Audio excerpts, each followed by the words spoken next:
Hey everyone, it's time again to recap the latest news from the solar PV industry compiled by the American Solar Energy Society. I'm Jay Warmke with SolarPVTraining.com, and this is what's happening in the wonderful world of solar for the week of August 17th. Now, homeowners are rushing to install solar before the December 31st expiration of the 30% tax credit.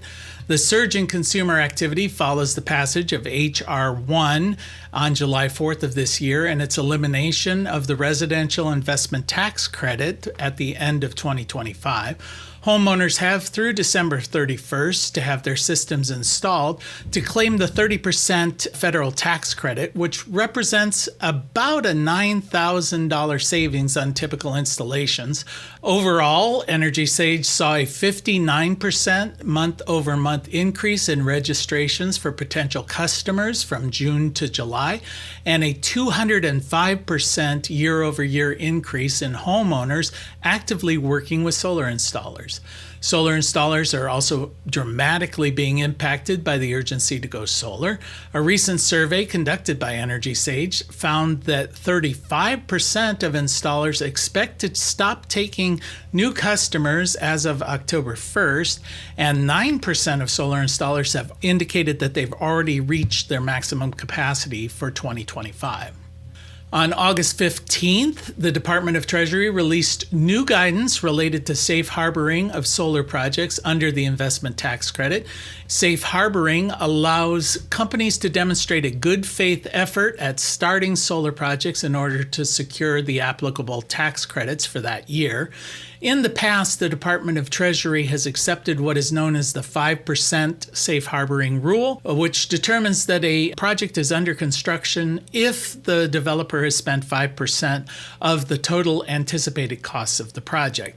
The new guidance requires projects larger than 1.5 megawatts to use the physical work test to prove that a project is under construction, a method designed to prove that a significant amount of physical labor has begun on the site.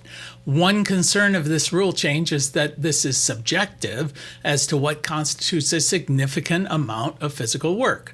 The physical work test has been narrowed and does not include preliminary activities like grading of land, conducting studies, or clearing the site. Once a project has been deemed under construction, developers have 4 years to complete the project before it's placed in service.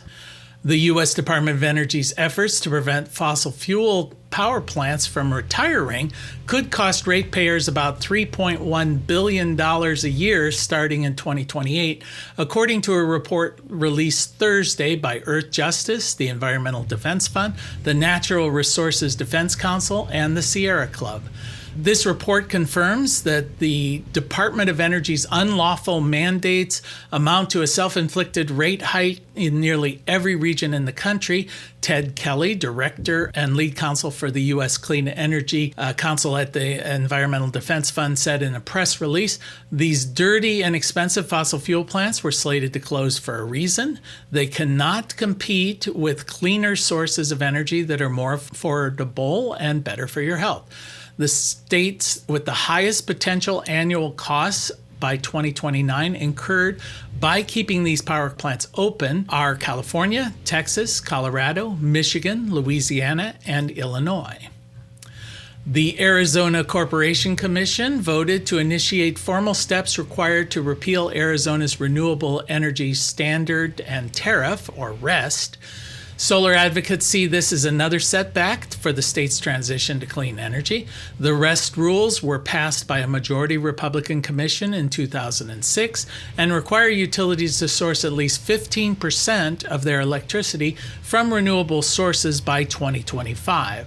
The move is seen largely as symbolic, as Arizona has already met the target they are now seeking to repeal. Arizona ranks 4th in the country for total solar capacity.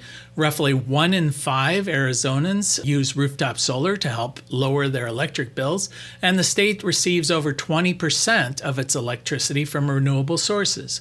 According to EIA, in 2024, Arizona's total in-state electricity was generated mainly from 6 sources: natural gas at 45%, nuclear 27%, Solar energy at 13%, coal at 8%, hydro was 4%, and wind was 2%. And according to a recent report from Sunrun, the largest U.S. home energy systems installer, 70% of their nearly 29,000 new customers last quarter added batteries to their rooftop solar systems. This marked a 50% jump in the battery attachment rate from a year earlier. Batteries are increasingly popular with homeowners as the price of these systems decline. Solar owners are also increasingly taking part in virtual power plant or VPP programs where they're compensated for stored energy from their batteries that is then tapped by utilities during times of peak load demand. And that is the news from the solar industry for this week. We'll see you next week.